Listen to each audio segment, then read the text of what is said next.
1 in 20 children will have ongoing issues with continence. When I tell parents, like, you have no idea how many other parents are coming to me with this exact same problem, I find that there's such a relief. I actually have a bit of a different fear. I know that the day is coming where she's going to be at camp and she's going to be like, oh, I just need to put my nappy on. Yeah. And I'm petrified of what the other kids are going to say.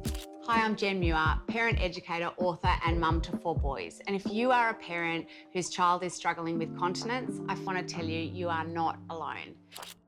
Hi, I'm Dr. Deb Levy. I'm a pediatrician and mum of 2. And not a week goes by when I don't have concerned families sitting with me, worried about their children's continence.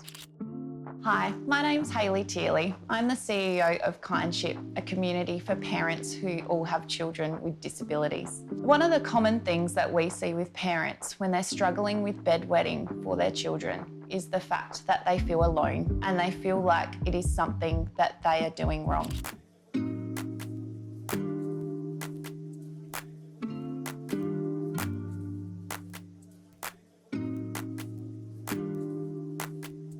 One of the things that I'm noticing with a lot of the families that I work with is that a lot of parents are coming to me with concerns around toileting. So it might be a child who's still needing nappies maybe to do a poo long beyond the years they toilet train for wheeze. It might be a child with ongoing bedwetting at night or even continence issues through the day. And I find that parents come to me sort of really worried about maybe that it's a choice their child is making, that maybe they need to be taught to be less lazy and get up and go to the toilet, or maybe there's something that they've done wrong in their parenting.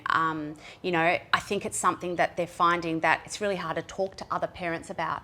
When I tell parents, like, you have no idea how many other parents are coming to me with this exact same problem, I find that there's such a relief. You know, and I know with one of my kids, he had an issue with sort of doing a poo for a really long time. He'd get quite anxious about doing a poo and he would hold.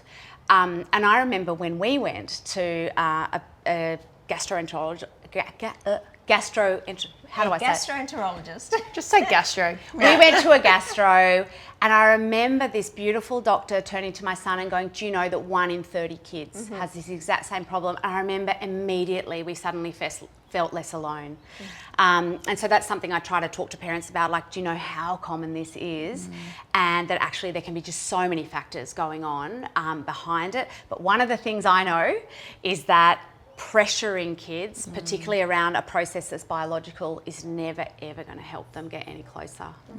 Absolutely. I think what you've highlighted very well is that although there may be some medical reasons and issues going on that can't be ignored, it's really important to look at, well, where is this child at developmentally? What can we expect? What's normal? And to remove that stress and not to make it about, like you say, it's not a behavioral thing. You know, it's a part of the whole system of the child, of the family and the environment they're in. And I think that, you know, I tend to get very medical, you know. Go for it. But the way that I always look at things is, first of all, I look at, well, how old is this child and what do I expect them to be able to do? And by age, it can be a developmental age as well, because take toilet training. We all think, well, you know, most children are dry by day by the time they're 3 years old. But for a child who perhaps has developmental delay, that's going to take longer, because they may not have the ability to express that they need to go to the toilet, or show that they need to go, or even have a bodily awareness or function. So we have to first of all look at that picture. And I think I want to add to that, you know, I think that one of the things that we want to add to that is what else is going on in that child's life. 100%. So if we've moved house, had a second baby, maybe parents are separating, or that child is just a child that feels things really deeply and is processing, you know, so much going on in their world. I often think if a child is working so hard on regulating their emotions or managing a whole lot of change, they just may not have capacity for that skill of around sort of learning to spot the needs around toileting or other things things sort of might have to sit back while they're processing those other big things. 100%. And for those of you who know me, I like to always come up with little ways of remembering things. And when it comes to toileting, I always think of a couple of S's. Oh. One being situational, and that's exactly what you're talking about. What's going on in this child's life? Yeah. The other big one being sleep. And we Yeah. can dive into that if we want to, but how does sleep impact toileting? I would love to dive into And that. also then systems. So systems is the real medical kick-in. You know, this is where my many years of training and studying come in, but it's looking at not just the kidneys and bladder. You know, a lot of families will think they need to go and have significant tests or studies or something like that, you know, to look at, well, why isn't the bladder functioning? But there are many systems that play, put into play, into the whole, you know, toileting process. Is it the gut? You know, is it the brain? Could this be diabetes? You know, there are many medical conditions, which is often the point where families will come to me, and I realize that they've often been on a bit of a journey before. You know, in terms of, is this situational, is this behavioral, what else can we do? But, you know, these are kind of the things that I look at when I see a child with toileting problems. Yeah. And I think before families even get to the point of coming to one of you incredible experts, there is that natural silence starting to happen. There's another that S natural, there. yes, another S word. I love that, because there is that feeling of isolation. Because all, you know, when we say normal, it's like, well, define normal. This is what we have conversations in our Kindship community all the time. Is, well, what is normal? You know, and it's a horrible word sometimes when, you know, you dive into it. And we find, especially in my experience with my daughter, is as she's gotten older, you know, toileting is often for these typically developing kids and families. You just don't think about it. They're ready, they're done, they're dry, and it just happened. And so then there's that comparison culture really starting as well. We're going, oh, well, my kid's not doing that, and that's, oh, maybe it's me, and maybe it's this. And then when you start to talk to families, it's, have you gotten them up before you go to bed at night, and have you restricted their fluids for 4, 5 p.m. And then the poor kid's going to bed dehydrated, and we're wondering why they're not sleeping. So I think there is that community, and that sense of isolation really increases past, you know, a certain age, and that feeling of judgment and shame. Well. Right? There's so much shame, and I think when you look at the way as a society we even talk about these bodily functions around pooing, around weeing, it's something that we are a bit embarrassed about, or we get a bit heightened about ourselves, even as adults. Who doesn't love a fart joke? Come Well, on. people do love a fart joke, but even the way we talk about this stuff to our kids from a very young age, we might say, oh, that's stinky, you know, that's a bit embarrassing. And I do know parents, they're much more willing to talk about a struggle they're having, maybe getting their child to eat, than they are willing to talk with others about the struggles they're having with toileting, because there is that kind of inherent social shame. And I feel for parents these days, with so much information and all the things that they should be doing, and then a sense that when something is not tracking developmentally, that maybe it's because we're just not doing enough. And sometimes systems just take time, and sometimes we need to investigate if there's more going on. You know, I've got 4 boys.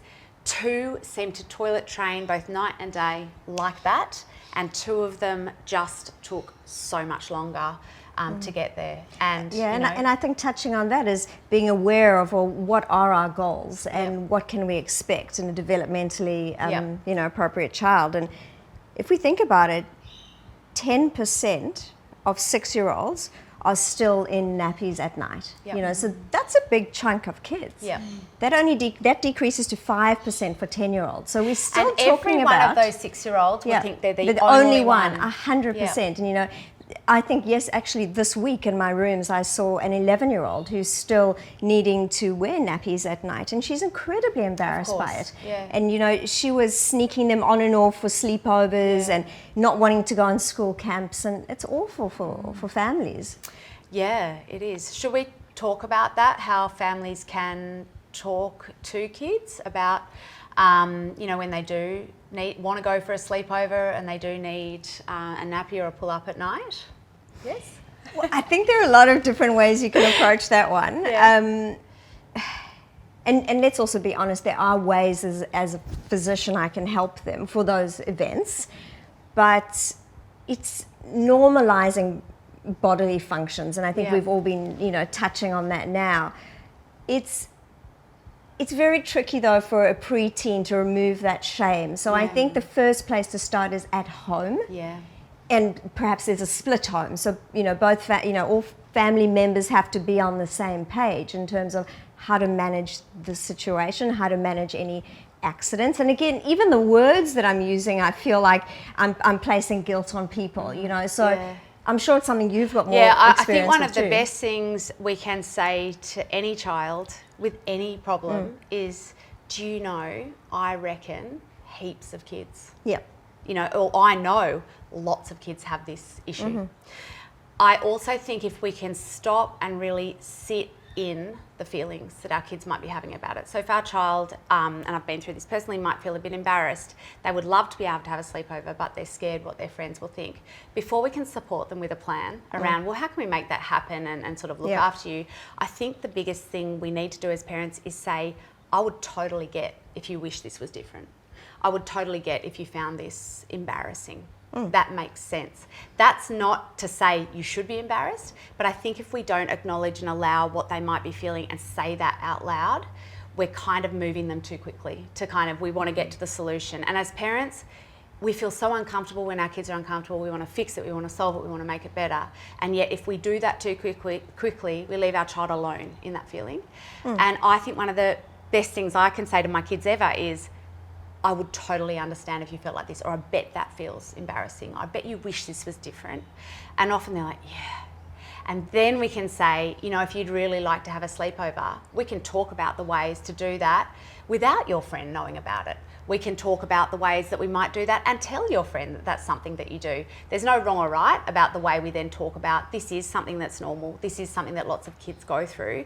But I think if we don't start by acknowledging that underlying feeling and that might make sense if you felt that way, we can't really do any of the steps towards kind of how we scaffold or support our kid into the next thing. Yeah, Absolutely. And I feel like it's almost two different camps here, where you have your neurotypically developing child might be cognitively and they're aware, whereas we have a really different experience in our house with Pippa and her toileting, because it's just part of her bedtime routine. It always has been, and she has an intellectual disability, so she doesn't have that insight to bodily functions and to the outside world, because in Pippa's world everything revolves around her, and let's face it, she rules our entire household. So for her it's no different to saying get your pajamas. It's go and get your nappy and your pajamas, go to the toilet before bed, and that's her routine. So we haven't had that struggle yet with when she sleeps out of the house, because we have normalised it.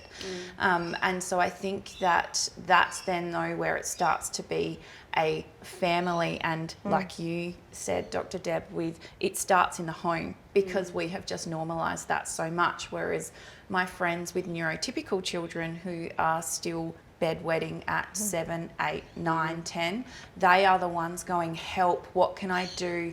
My child, she's so embarrassed, she wants to go to sleepovers, and this is where, and we've had many conversations where I'm like, just go to the doctor, get her checked, and if she's all good, you're the one putting pressure here.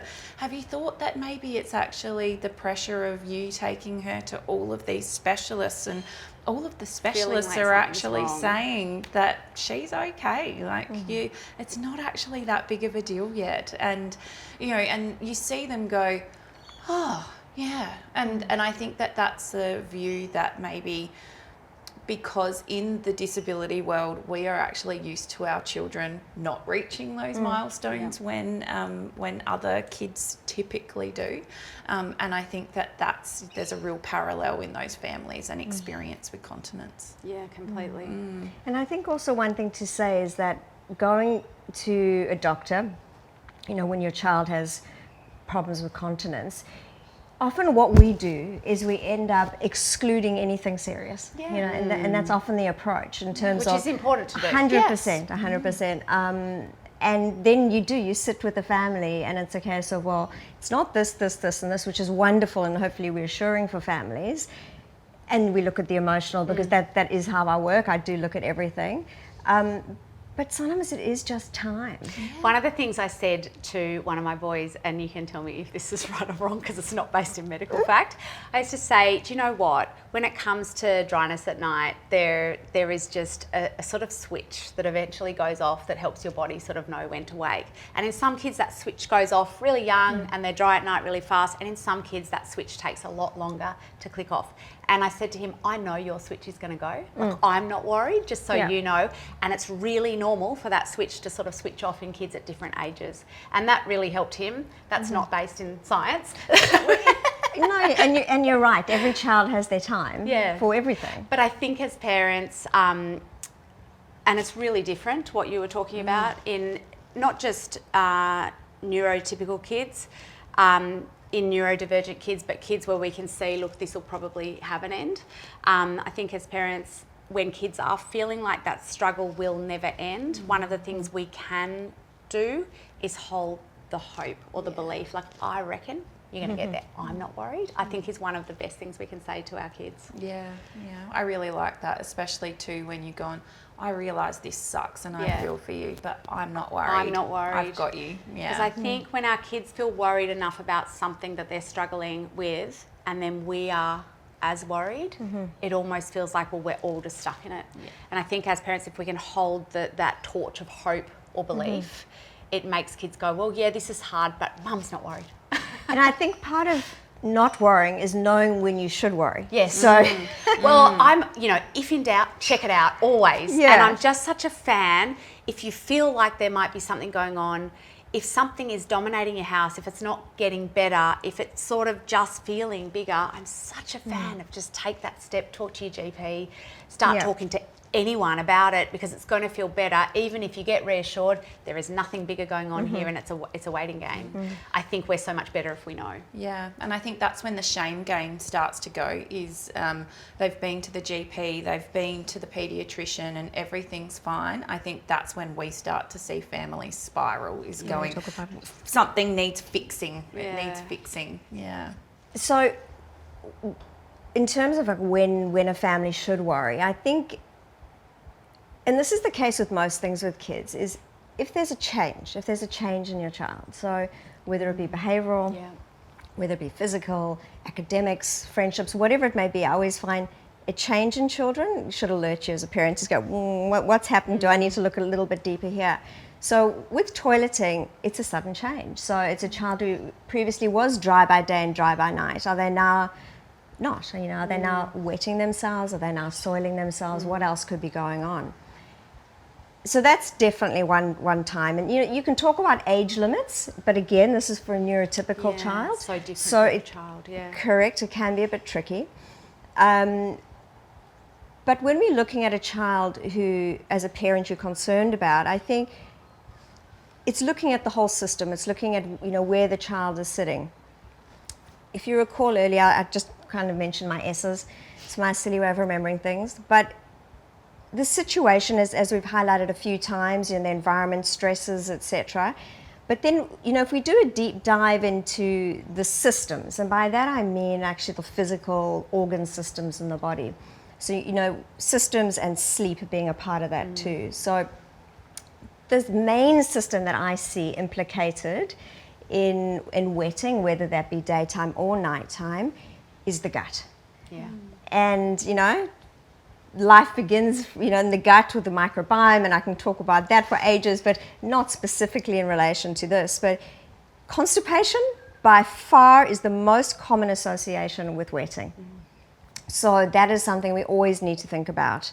Other systems that can be involved, your endocrine system, diabetes. A lot of families, even though they don't come forward with that information, they're worried about it. They're worried about, I've heard, my auntie, when she got older, she used to wee a lot and we found out she had diabetes. It's an easy thing to exclude. I'm trying not to get too technical, so just pull me up if I do.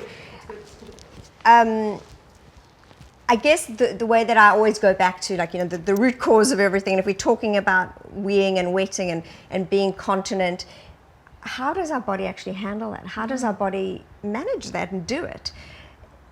We have hormones coming from our brain that essentially tell our kidneys and bladder what to do. Sometimes those hormones can be out of whack, and that's, I think, likening it to the switch you were talking about, and certainly sometimes that can happen. Interestingly though, and we were talking about this much earlier, the impact of sleep. Yeah.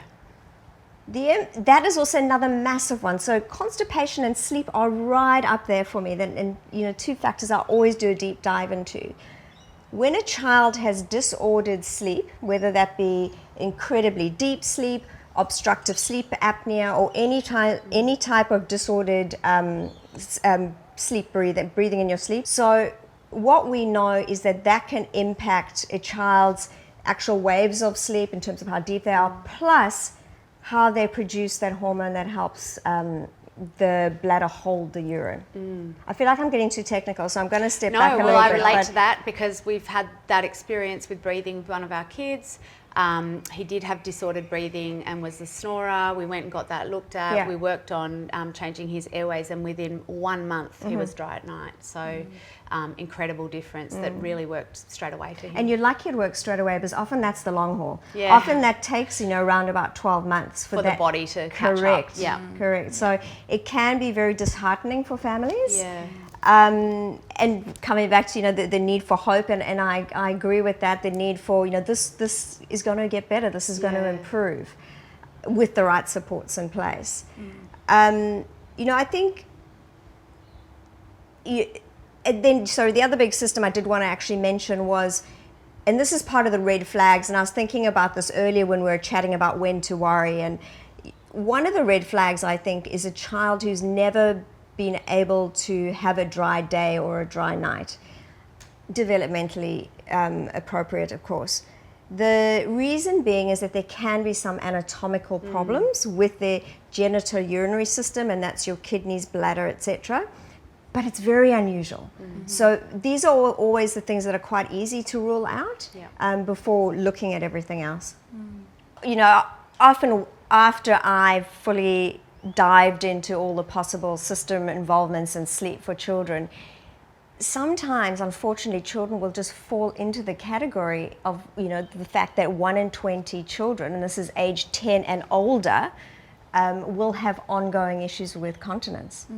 And typically there's something else going on when we're looking at those 1 in 20, I'm assuming. Is that a correct assumption there? In terms of what else? There would be some sort of underlying medical condition or developmental delays. This is if there isn't a specific system involvement. So yes, it could be developmental delays, or it could just be. Yeah, okay. That's really interesting. I know a lot of our families in the Kindship community have the reality that getting out of nappies and using continence products is never going to be a reality for them. So they will be long-time continence products users, and that's when support systems such as the NDIS can come into play.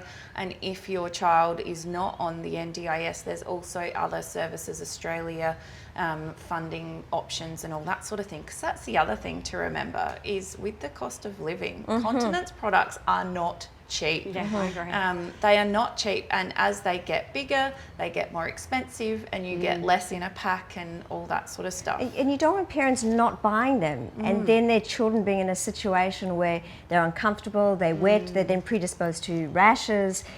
It's a really important thing you're bringing up here. There's also the labour of the washing. Correct, if you don't use a product, and that can be something that can just be the straw that breaks the camel's back on top of already a lot of pressure. Yeah, and then when you're thinking about the dynamics of the household that continence can actually play on the family is when you're looking at the extra washing, you're looking at, something as simple as we have families come to us and talk about the smell of their house and how embarrassed they are, and the isolation of, not having people come over because they're embarrassed about the smell. It's sad, isn't it? It's devastating. And so one of the really good things that is around is the NDIS and being able to use NDIS plans for children and continence products And so that typically comes into play normally after 5.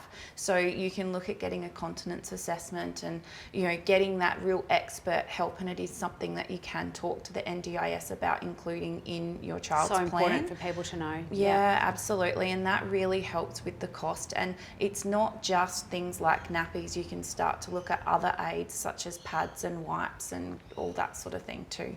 So I know from my experience with Pippa and just the little things around continence in public. So going and for some reason, and you might have something to say to this, Dr. Deb, is whenever we go swimming, she poos herself. Oh.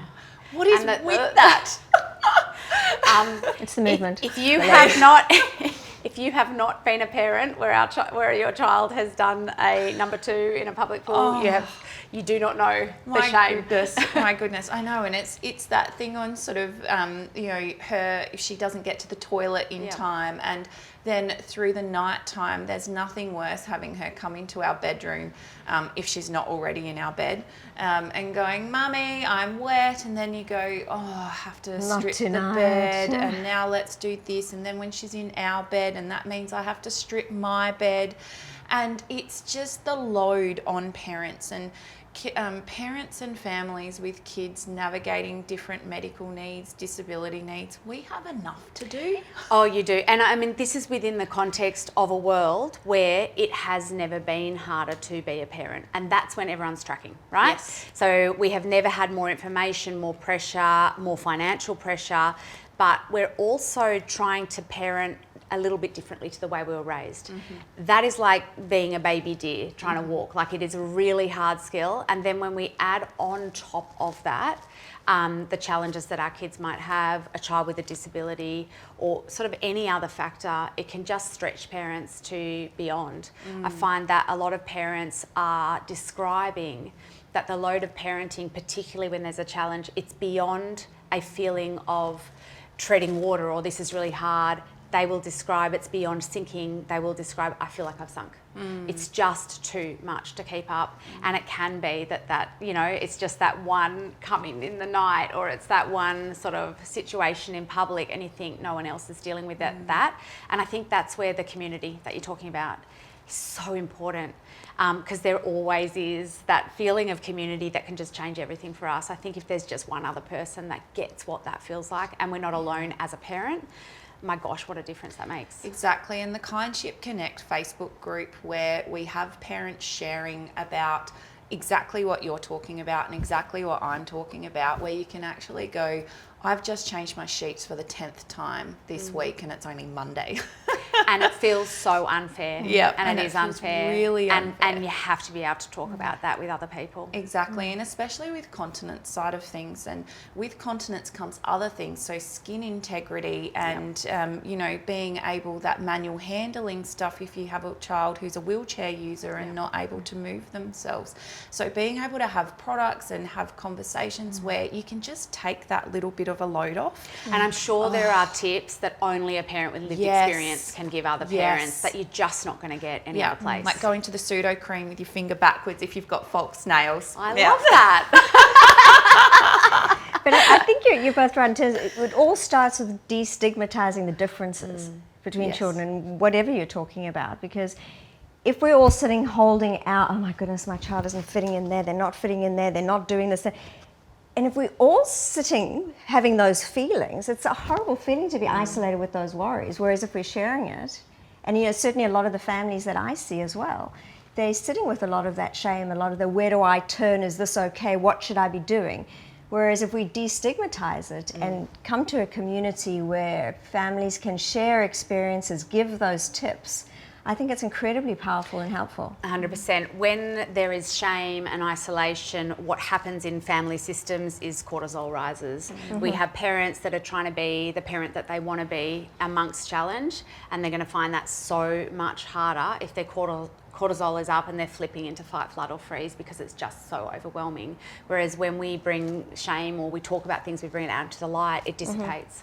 And suddenly it's still physically hard. There is no way we can get around that, but the shame is gone, our cortisol is down, and we're more able to be the parent that we want to be. Tired, but not flipping out. And I think that's the bit that can make all the difference. And the less stress as parents that we hold, the less stress our children pick up on.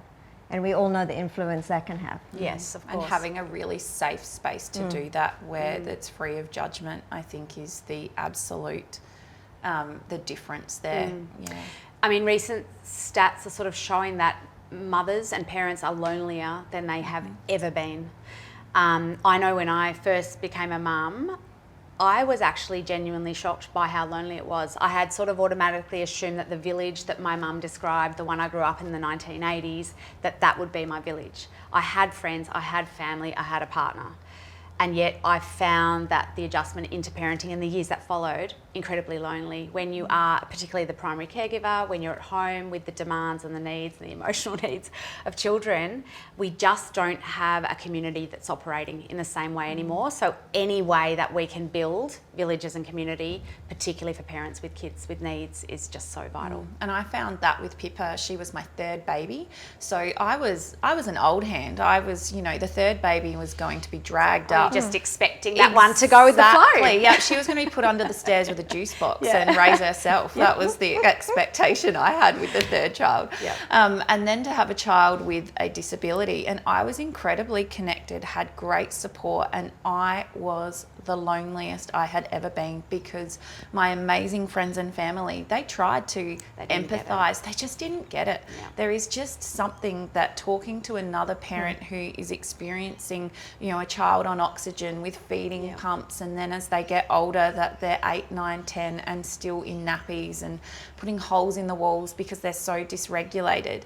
It's just something that only another parent 100%. Who is experiencing that can get.